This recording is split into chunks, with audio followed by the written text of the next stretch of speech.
반갑습니다. 대기업 시청자 여러분들, 그리고 많은 미래 반도체 주주 여러분들. 저는 수많은 정보들 가운데서 유익한 정보를 꼽아서 기업과 연계해가지고 분석하고 빠르게 알려드리는 대기업의 반도체 전문 멘토 류민이라고 합니다.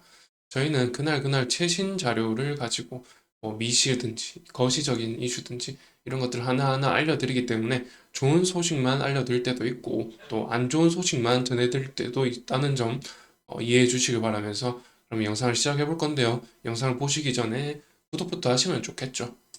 우선 이 미래 반도체가 어떤 회사인지부터 이제 좀 알고 주가 방향성을 결정 지어줄 것은 바로 이제 좀 실적이 아니겠나 이렇게 말씀을 드릴 수가 있겠는데, 그 실적 바탕이 될 만한 어떤 이슈 중심으로 좀 풀어드리면서 향후 전망 말씀드릴게요. 자, 우선 이 미래 반도체가 어떤 일을 영위하고 있는지 말씀을 드리면은 D램과 낸드 플래시, 그리고 SSD, 이런 이제 메모리 상품을 유통하는 업체가 되겠습니다. 유통이라는 것은 여기 파운드리 형태로도 공급하고 있다고 하지만 유통이 대다수로 보이고요. 99%가 이제 유통으로 수익을 내고 있습니다. 그런 점에서 이제 미래 반도체는 B2B, B2C 이런 식으로 이제 개인 소비자 향으로 매출을 올리든지 기업 향으로 매출을 올리든지 이 두 가지 방향 모두 이제 매출을 내고 있습니다. 그런 점에서 음, 사실 지금 이 낸드 플래시라든지 D램이라든지 이것의 수요는 어, 많이 이제 이슈의 지금 중심에 있는 AI 반도체, 이것의 수요 급증, 이런 이슈가 사실 좀 터져야만 영향을 받을 수 있다, 이런 말씀을 드릴 수가 있겠죠. 그리고 지금 미래 반도체가 음, 어디서 이제 공급을 받느냐면, 여기 보시면은 지금 삼성전자의 국내 대리점 계약을 바탕으로 삼성전자한테 99%를 매입해서 공급하고 있다고 하죠. 그런 점에서 삼성의 판매량이 증가할수록 미래 반도체의 판매량도 증가한다, 이렇게 연결고리가 있는 것이죠. 그리고 매출의 수출 현황과 내수 현황을 보시면은 지금 24년의 1분기인데요. 28기가 23년이죠. 23년에 비해서 지금 거의 30%를 넘죠. 1분기에 이미 수출과 내수 부분이 지금 30% 넘는 비율로 이렇게 보이고 있는데요. 1분기 실적이 굉장히 잘 나오긴 했습니다. 그런 점에서 어느 정도 이제 좀 모멘텀이 있을 것이고, D램과 낸드 플래시를 좀 말씀을 드리면은, D램은 개인향이 많죠. 개인향이 많고, 이 낸드 플래시는 서버향이 많습니다. 그래서 이 서버향이 많은 낸드 플래시가 이제 매출액이 좀 비중이 높겠죠. 왜냐하면 기업들이 더 수요가 크죠. 그래서 이 서버향으로 들어가는 낸드 플래시의 수요 증가라는 이런 이슈는 사실 AI 반도체와 동행한다라고 볼 수가 있습니다. AI 반도체에 대한 수요 급증이 이 서버향 낸드 플래시의 증대로 이어진다라는 말씀이죠. 근데 이 AI 반도체 시장이 사실 지금 별로 좋지 못한 모습을 보였죠. 어, 두 가지 이제 이슈가 있는데요. 우선 이 삼성과 연관성이 짙은 ASML부터 말씀을 드릴게요. ASML은 포토공정에서 이 빛을 쬐가지고 이 웨이퍼에다가 회로를 입히는 작업이죠. 그 공정에 사용되는 장비를 비중 높게 글로벌 1위의 점유율을 가지고, 또 이제 7나노 공정 이하에서는 거의 99% 이렇게 사용이 된다고 보시면 되고, 이 ASML의 매출이 급감했다고 하죠.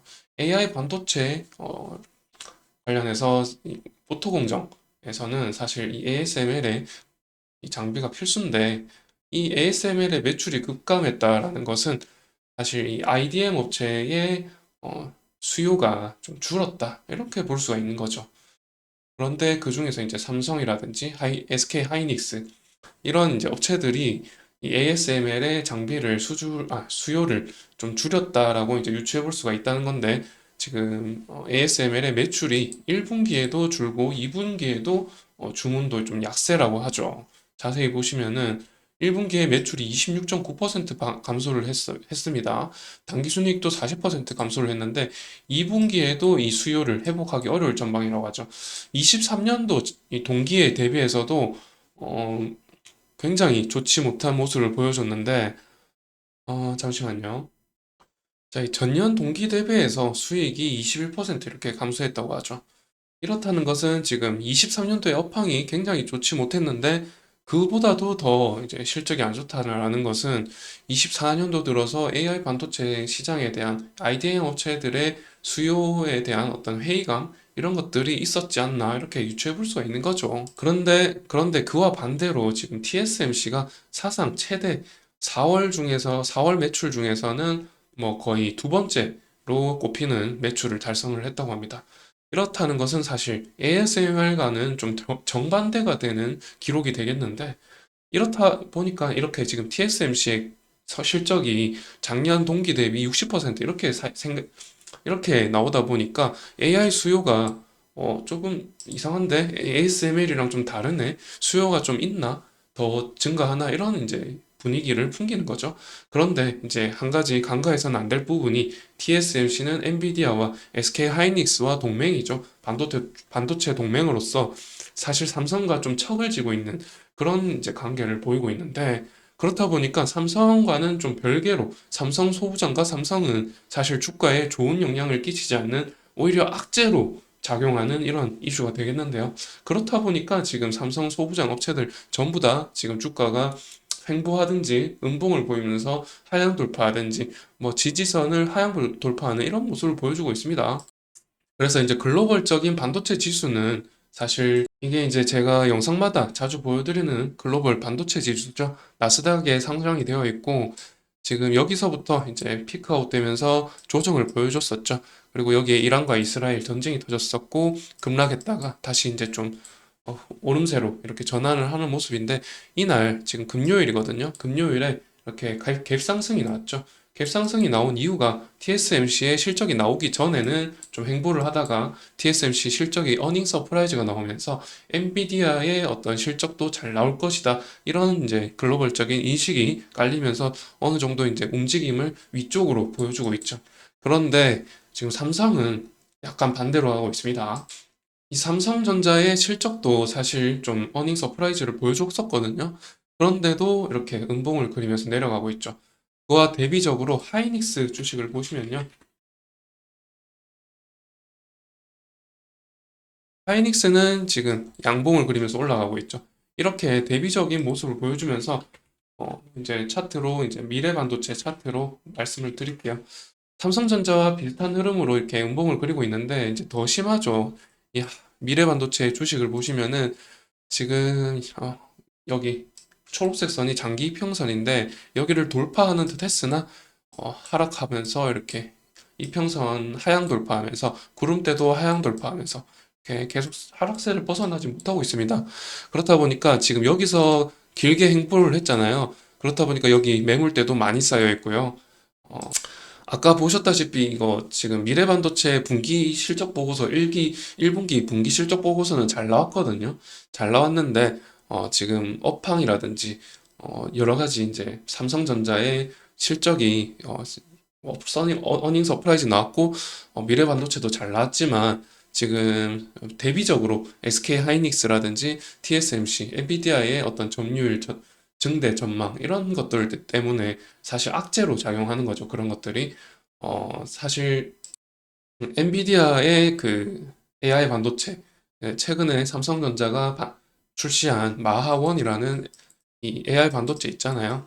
이게 사실 잘 팔리면은 서버향 이거는 온 디바이스 향이거든요. 온 디바이스 향 D램에도 사실 영향을 끼치게 될 텐데 뭐 서버실에도 마하원을 사용할 수가 있겠죠. 그런데 이런 부분 지금 서버향으로 사용될 이런 마하원이라든지 이런 것들이 25년도부터 양산된다고 하는데 가시적으로 이렇게 실적이 나타나지 않는 한 좀 반등하기 어렵다는 말씀을 드리는 거죠. 그런 점에서 이제 처음에 말씀드린 이 상승 모멘텀은 사실 계속적인 실적 보고서에 뚜렷하게 나타나는 상승세 이것밖에 없다라는 말씀을 드릴 수밖에 없습니다. 왜냐하면 지금 삼성전자는 이 AI 반도체 시장에서 점유율을 좀 처음부터 넓혀가야 되는 입장이고요.